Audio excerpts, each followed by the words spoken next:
নবীর কালেমা পড়ে নবী হয়েছিলেন, বোঝান আমাকে। মুসা নবী কোন নবীর কালেমা পড়ে মুমিন হলেন, আমাকে বোঝান। তাহলে বোঝা গেল নবীজির 570 খ্রিস্টাব্দে ছিল এটা আগমন, জন্ম নবীজির সবার আগে, এবং তখনই নবী রাসূল ছিলেন। তাই সব নবী তার কালেমা পড়ে নিজেকে নবী দাবি করেছে। তাহলে যারা বলে নবী 40 বছরে নবী হয়েছে, তার আগে নবী ছিল না, যারা বলে নবীর জন্ম দিবস হলো রবিউল আউয়ালের 12 তারিখ, তাদের কেন একটু কিছু বুঝে আসে না? নবীর জন্ম যদি নিলেন, বলো আমাকে বোঝা, নবী মায়ের পেট থেকে নাড়ি কাটা কেমনে এলেন? নবী জন্ম যদি এলেন, তো নবী কি করে কাপড় পরা পোশাকে এলেন? নবী জন্ম যদি নিলেন, তো নবী বিনা হাজারে খাতনা কি করে করালেন? নবী যদি জন্ম নিলেন, এক আল্লাহকে সিজদা করা আগে থেকে কোথায় শিখলেন? জোরে বলো সুবহানাল্লাহ। বোঝা গেল নবী আগে থেকে নবী ছিলেন, রাসূল ছিলেন। তাই আল্লাহর সন্তুষ্টি সিজদার মাধ্যমে এটা জেনেই তিনি এসেছেন। আল্লাহর সন্তুষ্টি সিজদার মাধ্যমে লুকায়িত এটা নবী জেনেই এসেছেন। তাই জগতে আসার পরে সর্বপ্রথম তিনি যেটা করেছেন সেটা হলো সিজদা। পৃথিবীর এমন একজন বাচ্চা আমার সামনে এনে দেন, সেটা রাশিয়া হতে পারে, Africa, America, Australia, German, Japan হলেন, একজন বাচ্চা আমার সামনে এনে দেন, যিনি জন্মের সাথে সাথে ঠোঁট নাড়াইয়া বিনা শিখানোতে সুন্দর সুন্দর বাক্য পড়তে পারে। আম্মা আমেনাকে জিজ্ঞেস করলাম, আমেনা, আমি আমেনার কথা মানবো না মৌলবি তোমার কথা মানবো? হযরত আমেনা বলতেছে, আমি দেখতে পেলাম আম্মা মাহওয়া বিন হামদিহি সাল্লাল্লাহু আলাইহি ওয়াসাল্লাম আলা ওয়াজিহি তিসআত শুহুর কমারিয়া ওয়া আলা বিজামান আইয়ান জালিয়া আনহু সাদা হযরত উম্মুহু লাইলাতা মাউলুদিহি আসিয়া মারইয়াম। জোরে বলো সুবহানাল্লাহ। আসিয়া মারইয়াম ফি সুওয়াতিন মিনাল হাজিরাতিল কুদসিয়া। আমি আমেনা দেখতে পেলাম আকাশের চন্দ্রের চাইতে উজ্জ্বল আলো আমার ঘরে যেন এসে পৌঁছালো। আমি একটু আগে দেখলাম আমার মাতার কাছে সাদা পোশাক পরে ফেরাউনের স্ত্রী আসিয়া, এবং ওখানে দেখতে পেলাম ঈসা ইবনে মারিয়াম আলাইহিস সালামকে, আর দেখতে পেলাম ওইখানে হযরত আসিয়া রাদিয়াল্লাহু তাআলা আনহাকে। এই দুইজন আমাকে সান্ত্বনা বাণী দেন আর বলেন, সৃষ্টি জগতে আজ পর্যন্ত তোমার মতো ভাগ্যবতী মহিলা ইতিপূর্বে জন্মায়নি, আর আমাদের শেষ দিন পর্যন্ত যেদিন ইদাজুল জিলাতি আরদু জিলালাহা, সারা জমিনে ভূমিকম্প লেগে যাবে, ইন্দোনেশিয়াতে সুনামি নয়, আফ্রিকা, জার্মান, জাপান, হল্যান্ডে নয়, সারা পৃথিবীতে যেদিন সুনামি লেগে যাবে, ইদাস সামাউ ফাতারাত ওয়া ইদাল কাওয়াকিবু ইনতাসারাত, আকাশগুলো টুকরো টুকরো হয়ে বিপদের মতো মাথার উপরে পড়ে যাবে, নক্ষত্রগুলো পরমাণুর মতো বিস্ফোরণ ঘটাবে, ওয়া ইদাল জিবালু ফুজ্জিরাত, পাহাড়গুলো যখন তুলোর মতো উড়বে, ওয়া ইদাল বিহারু ফুজ্জিরাত, সমুদ্রের মধ্যে উত্তাল দেখা দেবে। আল্লাহ রাসূলের আম্মা জান বলতেছে, ও আমেনা, আমেনা, ওই পর্যন্ত তোমার মতো ভাগ্যবতী রমণী আর কেউ কোনো মা জন্মাবে না।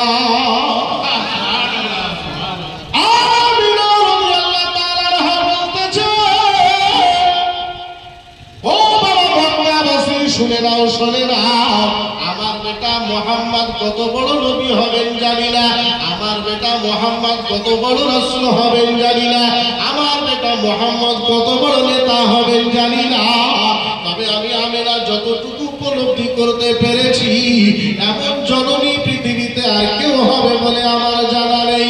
আমি যখন আমেনা বাচ্চা কোলে আমার, ওই সময় হযরত আমেনা বলতেছে, নূরের আলো দেখতে পেলাম, কদ জাআকুম মিনাল্লাহি নূরুন ওয়া কিতাবুম মুবিন।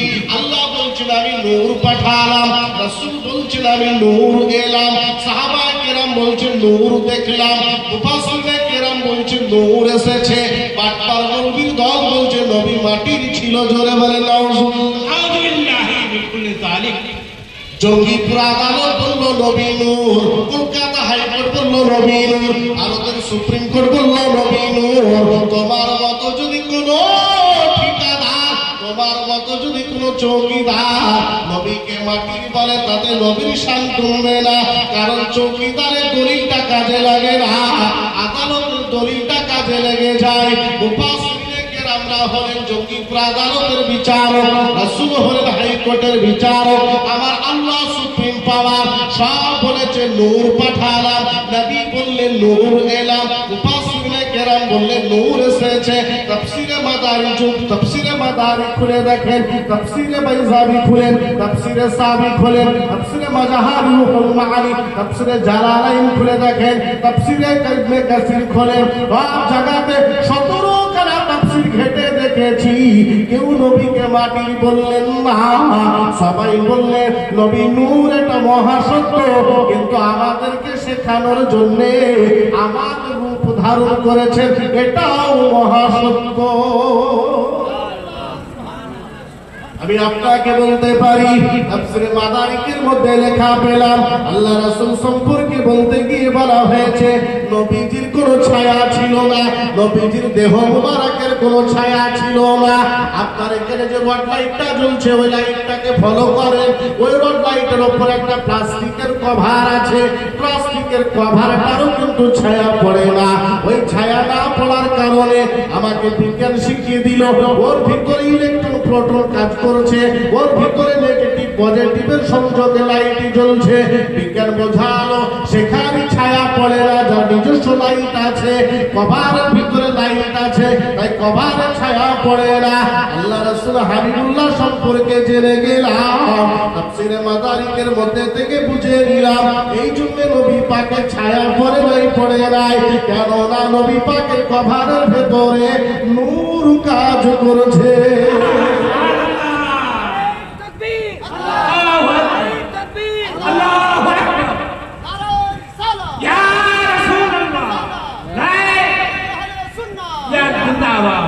এই যারা বারে বারে চলে যায় আল্লাহ রাসূল হাবিবুল্লাহ সম্পর্কে, একটা গাঁজা করি কথা বলছি না, দলিল কত নেবেন দিতে পারবো, কিন্তু আফসোস তো একটাই, আবু জাহেল অনেক দলিল পেয়েছিল কিন্তু ঈমান আনতে পারে।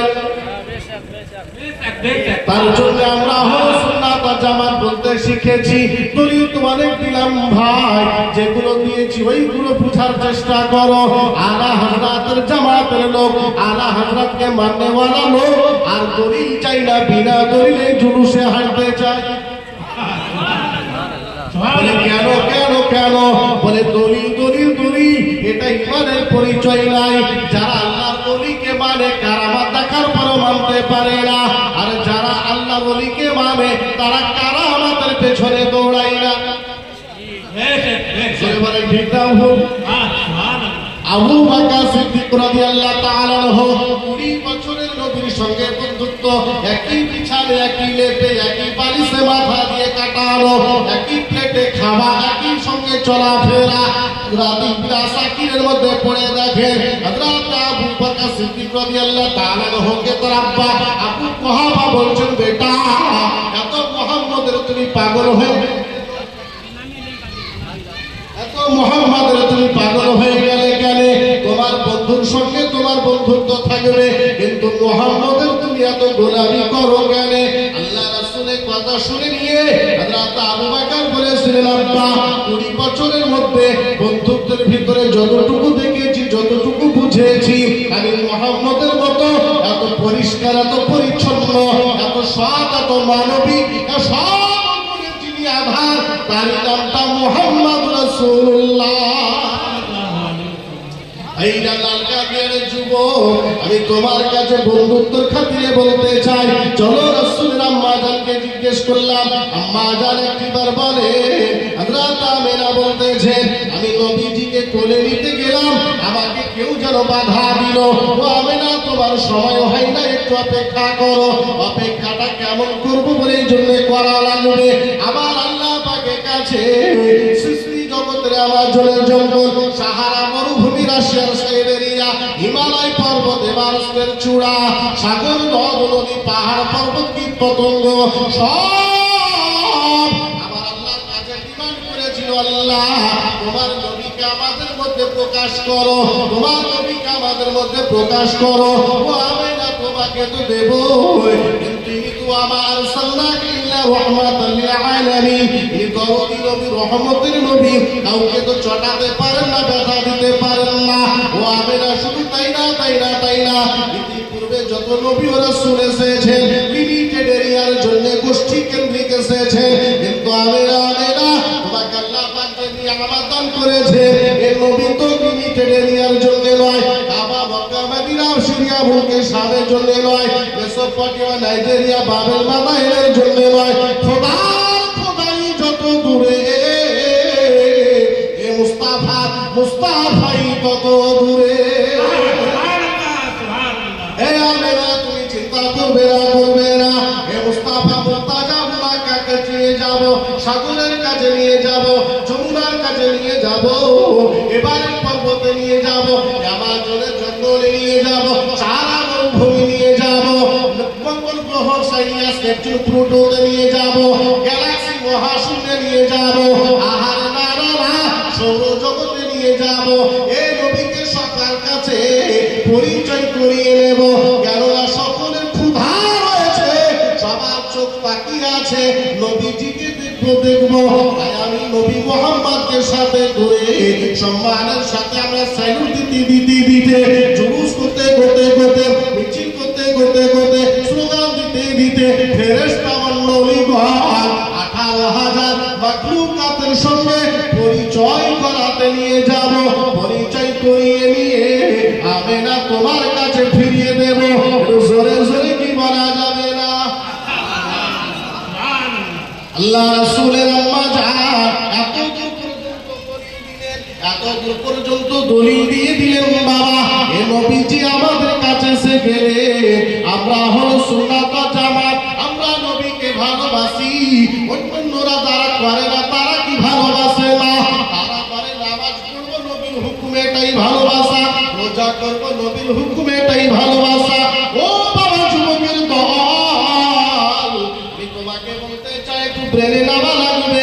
নিজের বউকে, নিজের বেগমকে, নিজের স্ত্রীকে সবাই তো ভালোবাসে, চার দেওয়ালের ভিতরেই তো ভালোবাসলে হয়।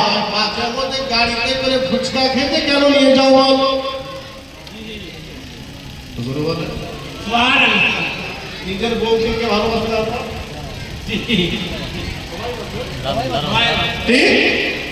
তো চার দেওয়ালের ভিতরে ভালোবাসলেই তো হয়। মাঝে মধ্যে ভ্যাকেন্সি পাকে দাও কেন, জঙ্গিপুর বাজার যাও কেন, এক জোড়া জুতো কিনবা তো 7 নম্বর 6 নম্বর জুতো হুজুর নিয়ে এসে খেয়ে দিলেই তো হয়, এটাও না তোমার পায়ে দিয়ে নিয়ে এসেছি, তখন দেখবেন এখান বাংলা মাঝে মধ্যে চাড়া হয়ে গেলে সাথে করে নিয়ে যাবেন। 10 জোড়া দেখলে দুজনে ইশারা করবেন, তাকাতাকি করবেন, তখন এক জোড়া পায়ে ভরবেন। ধরে বলে ঠিক না বল, এটা কিসের পরিচয়? মহব্বতের, প্রেমের, ঠিক কিনা জোরে বলেন? হ্যাঁ হ্যাঁ ভাইরা আমার, আমি বলতে চাই আজান যখন হাইয়া আলাস সালাহ শুনে নিলাম, নামাজের জন্য রেডি হলাম, আমরা এখানে নবীজিকে ভালোবাসার পরিচয় দিই। আমরা রোজার যখন চাঁদ দেখতে পাই তারাবির জন্য প্রস্তুতি নিই, আমরা এখানে নবীর ভালোবাসার পরিচয় দিই। আমরা যখন টাকা বলা হয়ে যায়, আমরা হজ্জের জন্য রেডি হয়ে যাই, এখানেও নবীকে ভালোবাসার পরিচয় দিই। আমরা যখন বাজরে পুরমানের চাঁদ দেখতে পাই তখন নবীর নামে ঝান্ডা উঠায়, এটাও নবীর মহব্বতের পরিচয় দিই। আমরা তো নামাজ ছেড়ে দিয়ে জুলুস করি না, আমরা তো নামাজ ছেড়ে দিয়ে জিকির রাসূলের ঈদে মিলাদুন নবী করি না। ও যুবক, চার দেওয়ালের মধ্যে যদি সব কিছু হয়ে যেত, চার দেওয়ালের মধ্যে যদি সব হয়ে যেত, জিজ্ঞেস করো তিনি মসজিদের ভিতরেও নবীকে ভালোবাসলেন, তিনি মসজিদের বাইরেও ভালোবাসা দিলেন, তিনি বিছানাতেও নবীকে আপন করলেন, বিছানা বাইরে তো করে নিলেন। আল্লাহর মালিক বিন সালাম কি জানতেন না? আবু হুরায়রা আব্বাস কি জানতেন না? মদিনা সাহাবীরা কি জানতেন না? ওটা বুখারী শরীফের হাদিস। আল্লাহ রাসূল হাবিবুল্লাহ বলে দিলেন, ওয়া আন আনাস বিন মালিক রাদিয়াল্লাহু তাআলা ক্বালা ক্বালা রাসূলুল্লাহ সাল্লাল্লাহু আলাইহি ওয়াসাল্লাম, আয়াতুল ঈমান হুব্বুল আনসার ওয়া আয়াতুন নিফাক বুগযুল আনসার আও কামা ক্বালা আলাইহিস সালাম রাওয়াহুল বুখারী। আল্লাহ রাসূল হাবিবুল্লাহ বলে দিলেন, ও আমার উম্মত তোমরা জেনে নাও, মদিনাবাসীকে ভালোবাসবে এটা ঈমানের পরিচয়, মদিনাবাসীর সঙ্গে শত্রুতা করবে এটা ঈমানের পরিচয়। একটু জোরে কি বলা যাবে না? আহলুস সুন্নাত ওয়াল জামাতের কাদিয়ারে যুবক, আমাকে জুলুস করা শিখিয়েছেন কে? মদিনাবাসী। আমরা মদিনাকে মহব্বত করি, নবী মহব্বত করতে বলেছেন বলে করি। আমরাকে জুলুস করা মদিনাবাসী শিখালে। মুসলিম শরীফের দ্বিতীয় খণ্ড 419 পৃষ্ঠার হাদিসে পেয়েছি, আল্লাহ রাসূলের নামে তারা স্লোগান দিতে, আল্লাহ রাসূলকে তারা ঝান্ডা দিয়ে, তারা তখনকার সমস্ত ব্যবস্থা অনুযায়ী সবচেয়ে সম্মানের আয়োজন করেছে। আমরা এখনকার ব্যবস্থা অনুপাতে আমরা এখনকার ব্যবস্থা গ্রহণ করে থাকি। আমরা তো বাবা আযানের সঙ্গে মহব্বত করি, আমরা রাসূলের জিকরে রাসূলের মহব্বত করি। যারা দলিল খুঁজতে চায়, যারা দলিল দলিল দলিল করে, আমি তাদেরকে একটা কথা বলবো, শুনে লিখিয়ে দাও। আল্লাহ তোমাকে পরীক্ষা করার জন্য রেখে দিয়েছে। কি পরীক্ষাটা? হজ্জের আরকান আহকামের মধ্যে আল্লাহ পাক মদিনা জিয়ারত করা ফরজ করেন নাই, মদিনা জিয়ারত করা ওয়াজিব করেন নাই, মদিনা জিয়ারত করা হজ্জের আরকান আহকাম করলেন না। কিন্তু তোমাকে রেখে দিলেন আমার আল্লাহ পাকের জন্য। মক্কা থেকে নবীকে মদিনা নিয়ে গেলেন একটাই কারণ, আরে কোরআনে যদি লেখা থাকতো নবীর মদিনা জিয়ারত করা তবে তো তুমি করতেই। হাদিসে যদি হজ্জের মধ্যে ফরজ লেখা থাকতো নবীর জিয়ারত করা ওয়াজিব, তাহলে তুমি তো করতে যেতে। আমার আল্লাহ বলেন, ও বান্দা বান্দি, আমার বিনা হুকুমে, আমার বিনা বানারে, আমার বিনা নির্দেশে যারা মদিনা চলে গেল তারা নবীর প্রেমিকের দাবিদার। ও আমার বান্দা বান্দি, আমি নামাজকে ফরজ করেছি, নামাজ তো পড়া লাগবে। আমি তো হজকে ফরজ করেছি, হজ তো করা লাগবে। ও বান্দা বান্দি, তোমরা কিবা চিন্তা করো, আমাকে জিবরিল যদি বলতো আল্লাহ দলিল দাও তোমার নবীর আগমনে ঝান্ডা লাগাবো, জিবরিল তো দলিল চাইলো না। আমাকে আদম নবী যদি দলিল চাইতে, ও তোমার নবীর নূরের চুমা দাও দলিল দাও, আদম তো দলিল চাইলো না। আমরা হলো সুন্নাত ওয়াল জামাত এটাই বলতে যাই, কোরআনে থাকলে তো করা লাগতোই, হাদিসে থাকলে তো করা লাগতোই। এখানে ইনডাইরেক্ট ভাবে আছে, ডাইরেক্ট থাকলে তো জরুরি হয়ে যেত। আমার আল্লাহ তো এখানে পুরাকে খেলা রেখে দিয়েছেন। ও ইমানদার, তোমরা দলিল ছাড়া কত চুরা করো, এটাই আমি পার্থক্য করতে চাই।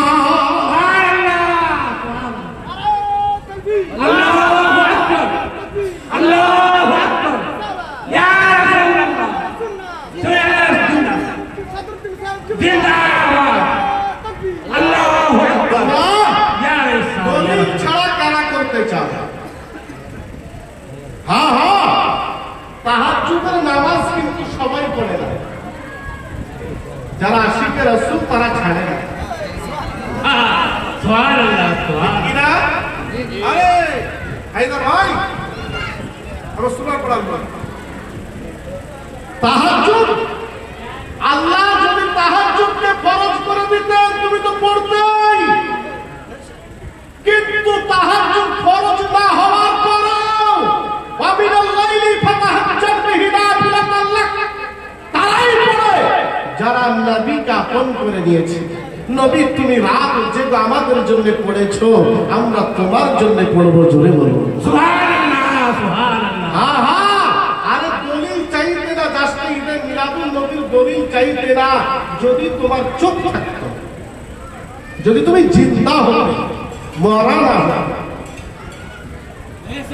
তুমি তো মরা, তোমাকে কি করে বুঝাবো আমি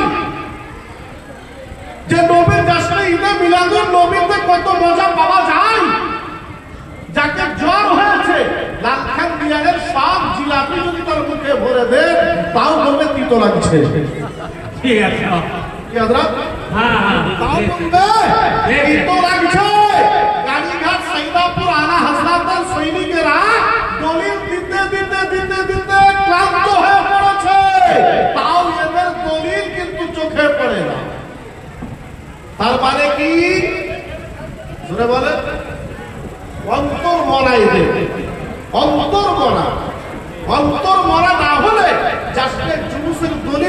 ঘুরে বেড়ায়?